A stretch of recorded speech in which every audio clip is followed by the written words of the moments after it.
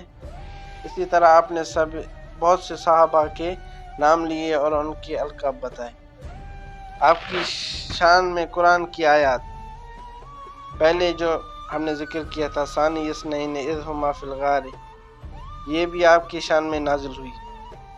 حضرت ابن مسعود سے روایت ہے کہ حضرت ابو بکر نے امیہ بن خلف سے حضرت بلال کو ایک چادر 400 درہم کے عوض میں خرید کر آزاد کر دیا۔ تو آپ کی شان میں امیہ بن خلف وغیرہ کے بارے میں واللیل اذا یغشی ان سعیکم لشتی تک نازل آیت ہوئی۔ اسی طرح حضرت عبداللہ بن زبیر فرماتے ہیں کہ وما لأحد عنده من نعمت تجزی، آخر تک حضرت ابو بکر صدیق کے بارے میں نازل ہوئی۔ اور بھی بہت سی آیاتیں جو حضرت ابو بکر کی شان میں نازل ہوئی۔